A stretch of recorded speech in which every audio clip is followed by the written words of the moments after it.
Good morning, Gina, strategist helping people live a more delicious life.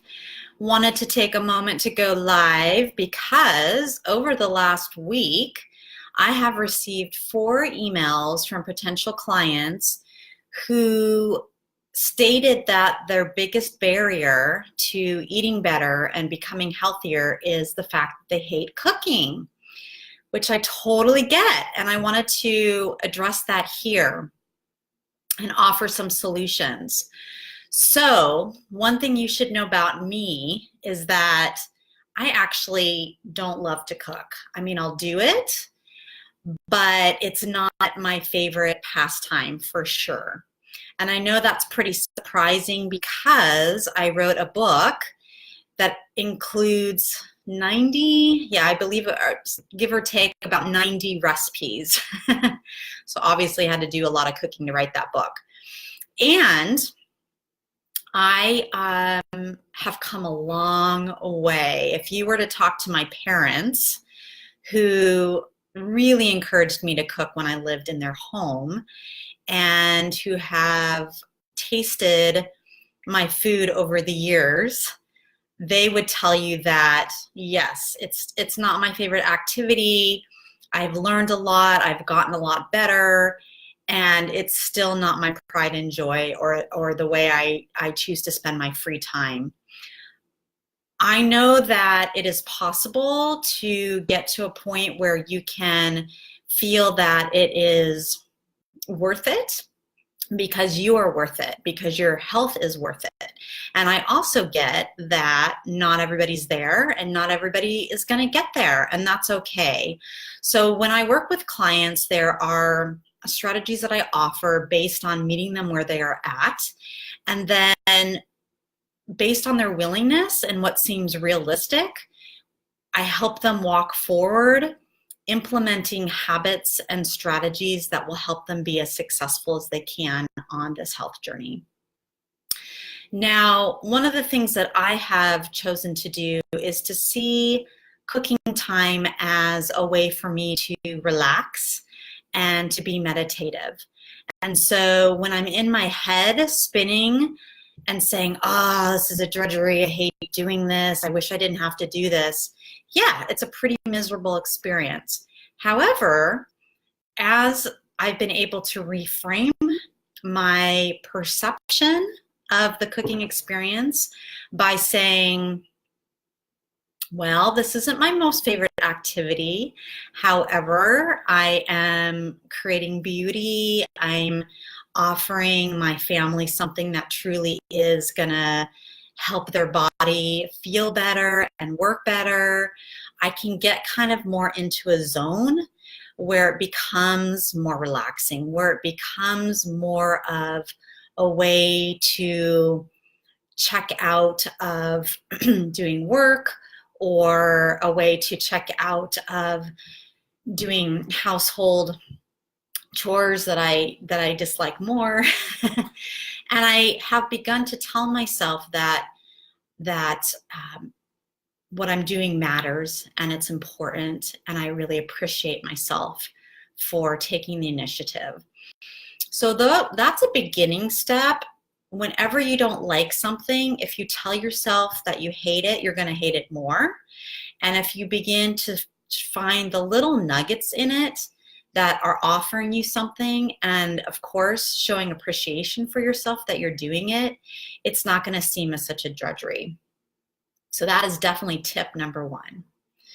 I also wanted to share some practical things that you can do that will get you some healthy food, but out of the routine of cooking every day.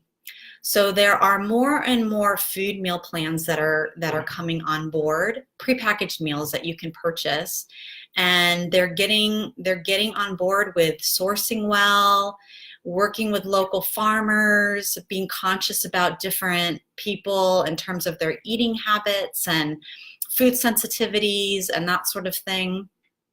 Organic, you can find more prepackaged meal delivery plans that are organic. So I find that really exciting because I know that people are busy I know that I'm busy, and it isn't always realistic for us to cook a home cooked meal, even though we want that. So if you're willing to put the investment into something like that, then it makes a lot of sense. And there are a couple different companies that I recommend to my coaching clients. And it is a good way to start. Even if you only did it maybe once or twice a week, it's not something you have to do every week, but it would get you more into the habit of having something at least home cooked. Now, if you wanted to venture with me, partner with me to learn how to be more tolerant of cooking, I'm not going to say you're ever going to love it, but you could. It's possible. I've seen it happen. Then, and if money is an issue and you don't want to do the prepackaged deal, then you might want to create a food co-op, whereby you, actually I prefer to call it a cooking co-op, whereby you partner with a neighbor or a friend or a family member, and you take turns cooking for each other. So for example, if I were to do that with my best friend, then I would cook double the amount. Some people are joining. I know it's a work time, so I appreciate that you're here. If you cook double the amount for your friend, that lasts a couple days, and then your best friend reciprocates, you're going to have, it just depends on what your agreement is, but you could have 2 to 4 meals per week that you're not cooking yourself.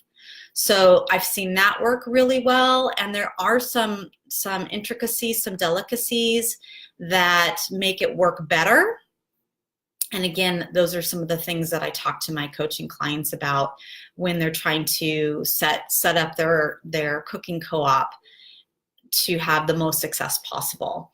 You can also cook in bulk. This is kind of an obvious one. So if you didn't want to join with a partner and share in the food supply that you make, you could just cook extra for yourself and freeze some. You could also do more raw, simple foods. So snacking more, where you have kind of a prearranged set things that you're going to snack on during the day, and that doesn't require any cooking. Obviously, there's some prep time before, but again, it's really easy to set up good habits so that you don't even have to think about it, and it's just easy and part of what you do. It's kind of like brushing your teeth. Do you really think about brushing your teeth every night, or do you just do it every night and every morning? It's kind of like doing your laundry. You just do it because you know that it's important for you to do. I mean, laundry isn't something that I particularly enjoy either, but I do it because I know the end result makes it worthwhile. So for those of you out there that do not like to cook, again, I get it, and there are solutions. There are ways around it. There are ways that you can begin the journey of living more delicious by eating healthy foods without becoming a massive chef. Not required. So I just wanted to share that little tidbit with you, because I'm hearing from so many of you out there that is a block, a barrier. I help people remove that all the time. It does not have to be your truth. And while you're working through that process, I shared some strategies today so that you can still get started while you are working towards getting unstuck. So I wish you the best. I hope you have a most delicious day.